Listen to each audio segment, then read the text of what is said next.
사사기 강의 9번째 시간으로 여인의 손에 파실 것임이라.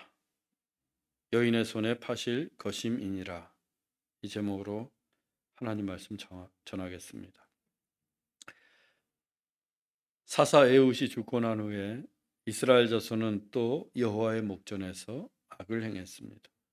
또다시 하나님을 버리고 우상을 숭배한 것입니다.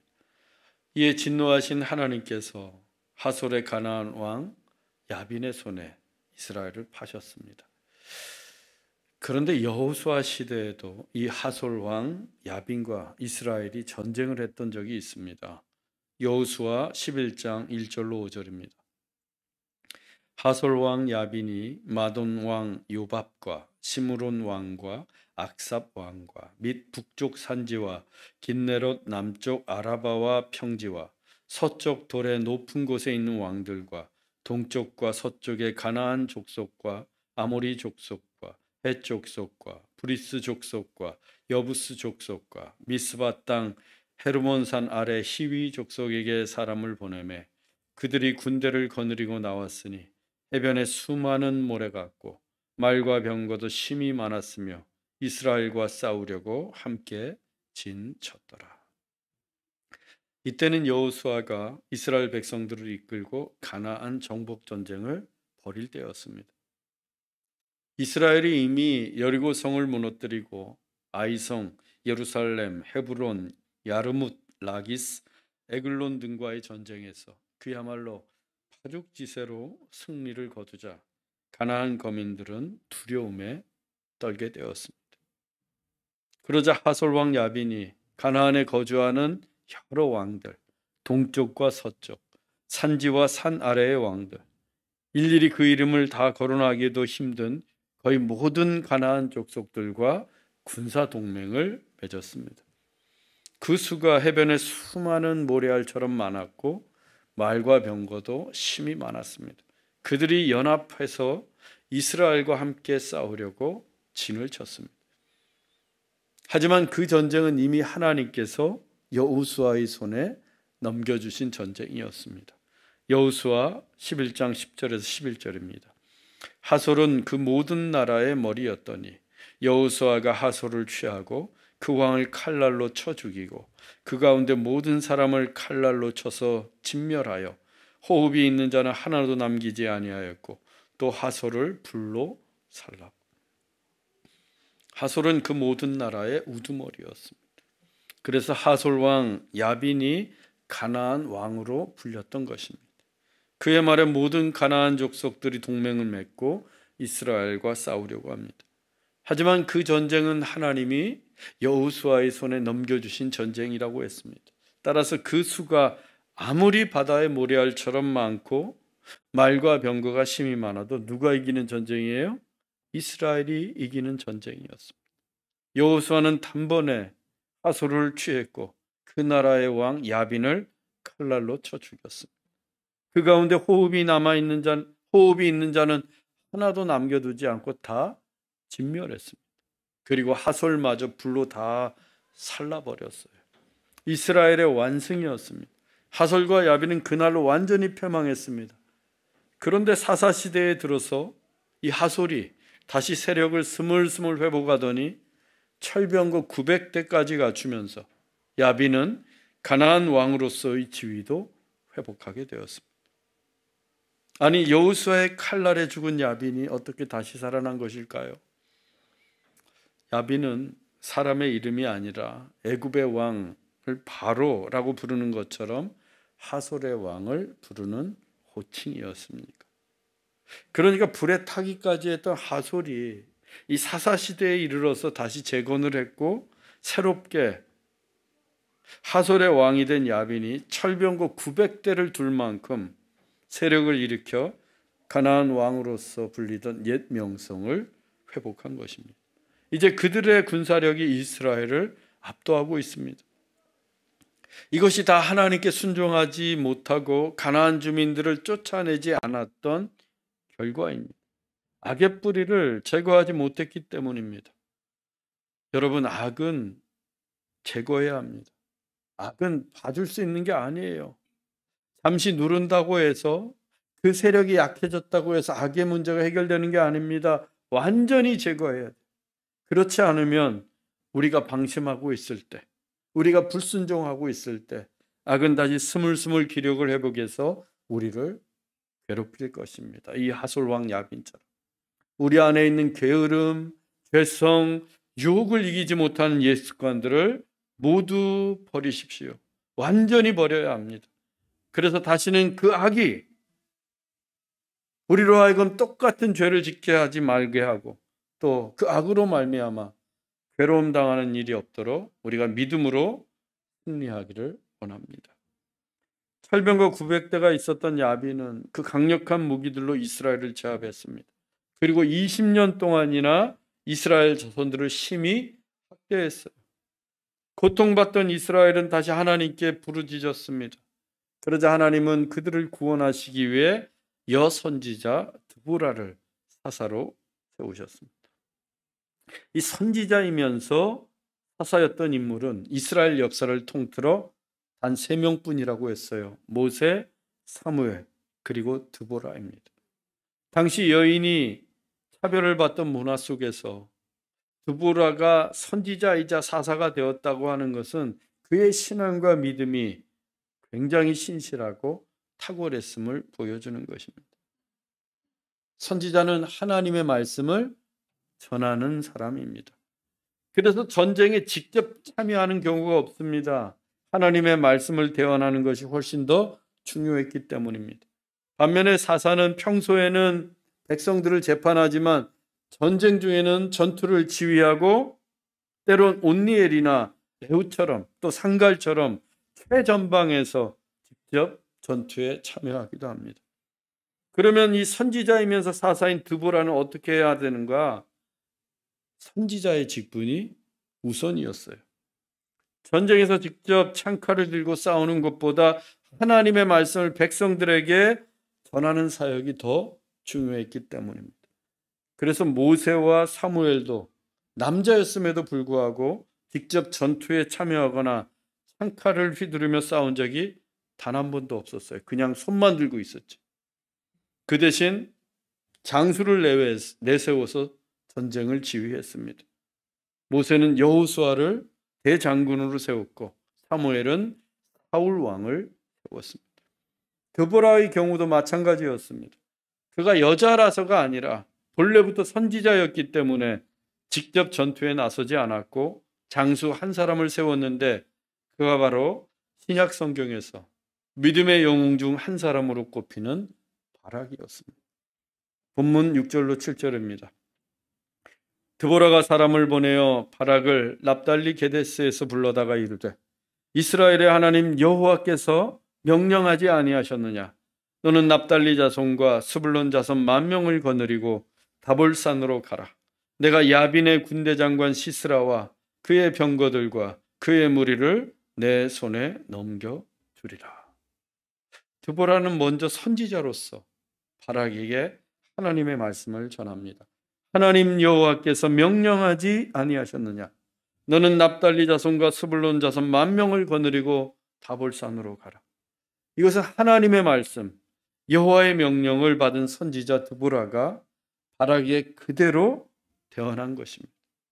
하나님의 명령은 이 바락이 납달리 자손과 스불론 자손 중에서 10,000명을 선발해 다볼산으로 가는 것이었어요. 이 납달리 게데스에서 다볼산까지 거리는 약 60km로 10,000명의 군대가 이동을 하면 최소 사흘길이 되는 먼 거리였습니다. 그 먼 곳으로 가라는 것이 하나님의 명령이었어요. 그리고 이어서 드보라는 사사로서 바락에게 전투를 지휘합니다. 내가 야빈의 군대 장관 시스라와 그의 병거들과 그의 무리를 내 손에 넘겨주리라. 그런데 여기를 보면요, 드보라가 선지자로서 하나님 말씀 전할 때는 주어가 뭐냐? 하나님이었어요. 하나님 여호와께서 명령하지 아니하셨는 하나님의 명령, 하나님의 말씀을 대언하는 것이었기 때문입니다. 그에 반해서 사사로서 명령할 때는 주어가 뭐예요? 내가 야빈의 군대 장관 시스라와 그의 병거들과 그의 무리를 내 손에 넘겨주리라. 드보라는 선지자와 사사의 차이를 분명히 알았던 것입니다. 한편 하솔왕 야빈도 군대 장관 시스라를 내세워 전쟁에 나섰습니다. 그의 군대는 철병거로 무장한 강력한 군대였습니다. 하지만 드보라는 그의 병거들과 무리를 바락의 손에 넘겨주겠다고 합니다. 그 전쟁에서 바락이 이긴다는 겁니다. 그런데요, 이 철병구 900대는 요즘으로 치면 중무장한 탱크 900대의 전력입니다. 탱크 900대면 그냥 총만 들고 싸우는 보병은 상대가 되지 않아요. 말도 안 되는 싸움입니다. 보병의 수가 10,000명이라고 해도 탱크 900대 이길 수 없어요. 그런데 드보라는 바락에게 그 강력한 철병거에 맞서 싸우라고 합니다. 창칼만 들고. 이스라엘은 병거 한 대가 없어요. 창하고 칼밖에 없어요. 말도 안 되는 싸움을 지금 하라고 하는 겁니다. 그런데 바락이 어떻게 합니까? 본문 8절입니다. 바락이 그에게 이르되 만일 당신이 나와 함께 가면 내가 가려니와 만일 당신이 나와 함께 가지 아니하면 나도 가지 아니하겠노라. 바락은 드보라가 함께 가면 자신도 가고 드보라가 가지 않으면 자기도 가지 않겠다고 합니다. 그래서 협박도 아니고 강자를 놓는 것도 아닙니다. 함께 죽자는 건 더더욱 아니에요. 다볼산까지 거리가 멀어서 가기 싫다거나 또는 900대의 철병거가 두려워서 못 간다는 말도 아닙니다. 당신이 나와 함께 가면 내가 가려니와, 이 말은 드보라에 대한 신뢰입니다. 바락은 하나님의 말씀을 전하는 선지자 드보라를 의지했습니다. 더 나아가 드보라가 전하는 하나님의 말씀을 전적으로 믿었습니다. 하나님이 다볼산으로 가라 라고 명령하셨다면 아무리 강력한 철병거가 900대가 있어도 내가 가겠습니다 라는 믿음의 고백이었어요. 그래서 바락은 드보라를 통해 지속적으로 하나님의 음성을 듣기 원했습니다. 드보라를 보면 하나님의 말씀이 생각나고 드보라가 곁에 있으면 하나님의 명령을 기억해내고 드보라가 함께하면 담대한 믿음으로 전쟁에 임할 수 있었기 때문입니다. 비록 드보라가 가냘픈 여인이었지만 그녀가 신실한 하나님의 종이었고 바락은 그런 드보라가 전하는 말을 하나님의 말씀으로 받았던 것입니다. 그래서 드보라와 함께 가겠다라고 한 거예요. 이것이 교회 안에서 목사와 성도의 바른 관계입니다. 목사도 부족한 점이 많습니다. 사람이기 때문에. 그렇지만 하나님의 신실한 종이 되어서 하나님의 말씀을 전해야 하는 것이 목사입니다. 그래서 목사의 신실함은 그가 전하는 말씀에 달려 있습니다. 즉 환경이나 조건에 맞추어서 하나님의 말씀을 왜곡하는 것이 아니라 하나님이 주신 말씀을 곧이곧대로 전할 때 목사의 신실함이 드러나는 것입니다. 하나님의 말씀을 전하다가 비난받고 위기가 온다고 해도 또 성도들이 듣기 싫어하고 마음에 불편한 메시지라고 해도 하나님이 내게 말씀하셨다면 그대로 전하는 것이 목사의 신실함입니다. 성도들도 그렇게 신실한 목사의 입을 통해 들은 말씀을 하나님의 말씀으로 받고 그 말씀에 순종할 때 바락과 같은 고백을 할 수 있습니다. 당신이 나와 함께 가면 내가 가려니와. 당신이 나와 함께 가면 내가 가려니와.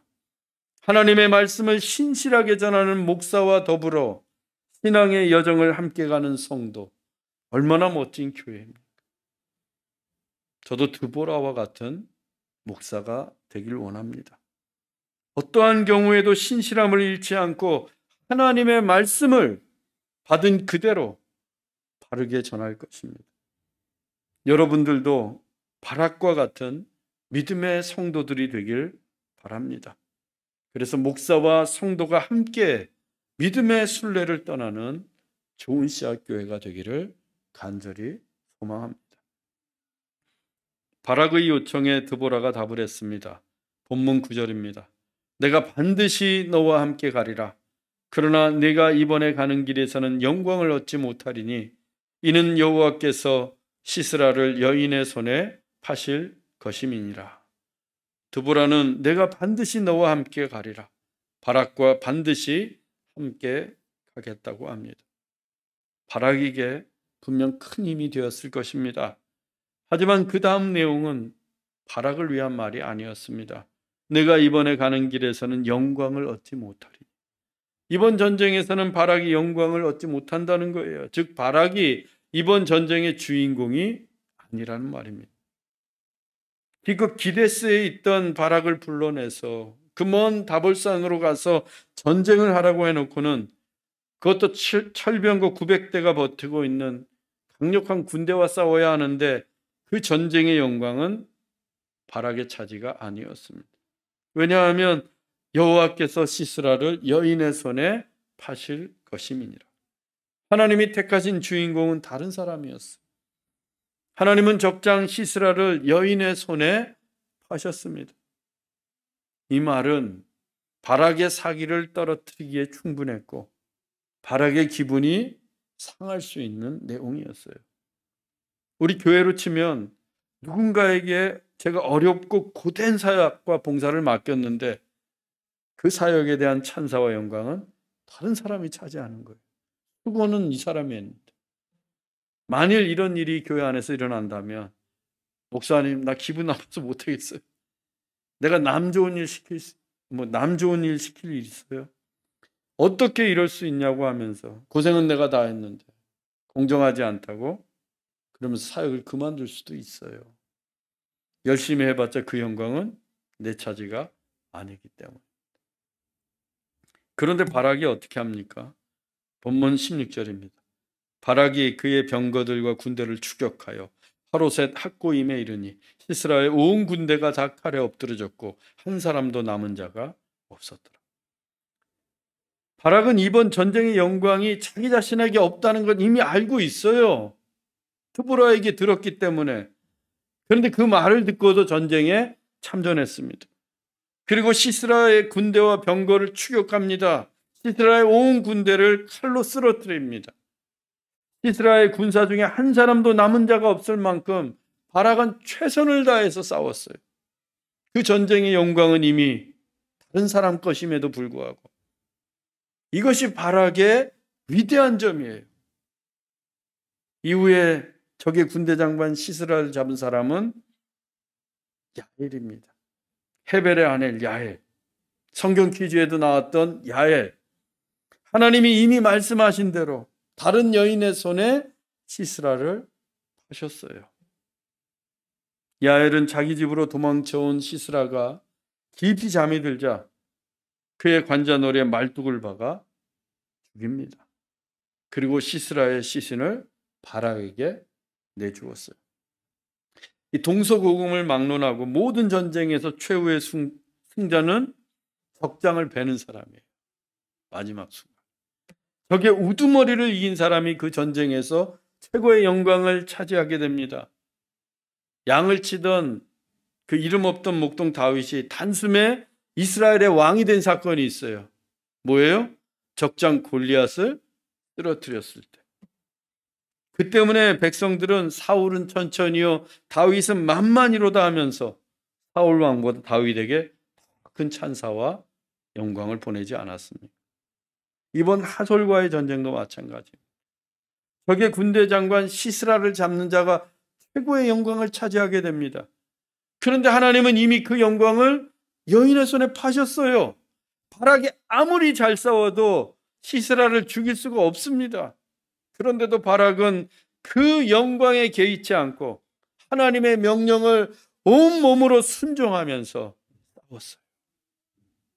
전쟁의 영광은 다른 여인에게 돌아갈 텐데도 바락은 한 사람도 남겨두지 않고 쓰러뜨릴 만큼 열심히 싸웠어요. 열심히.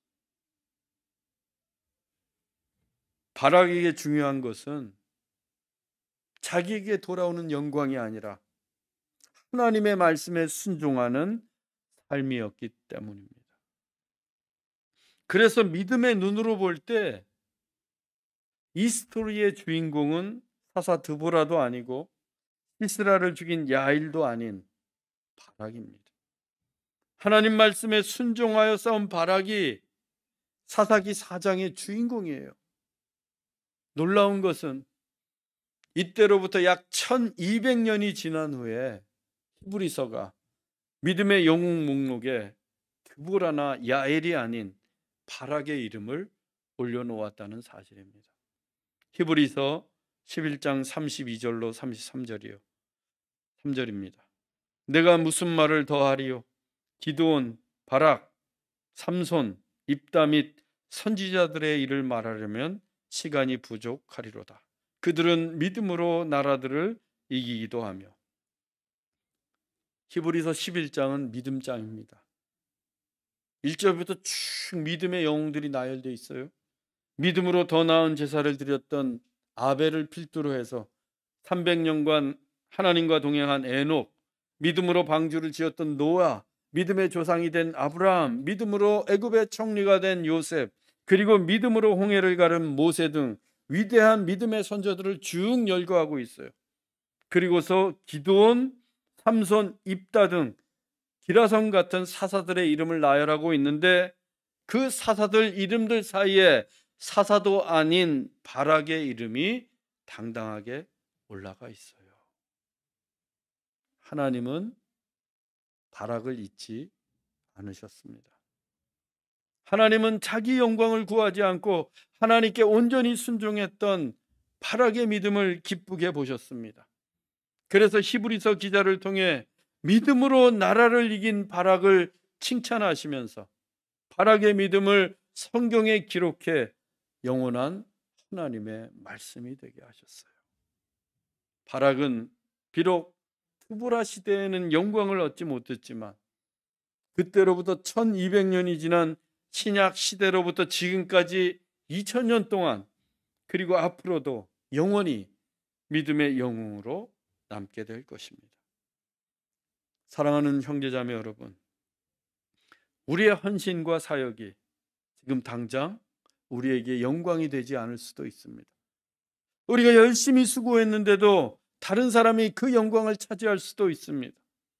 그럼에도 불구하고 우리는 묵묵히 하나님의 말씀에 순종하십시다.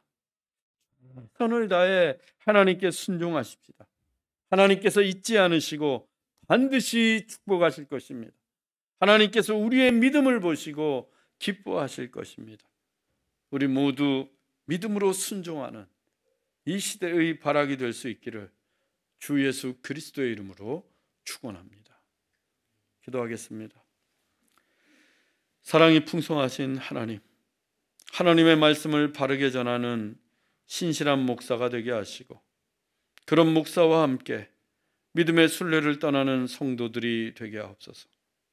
우리의 사역과 헌신과 봉사의 결과가 우리에게 아무런 이득이 없고 영광이 없어도 바락과 같은 믿음으로 늘 하나님께 순종하게 하시고 충성을 다하게 하옵소서. 그래서 하나님이 기뻐하시고 축복하시는 믿음의 사람으로 살게 하옵소서.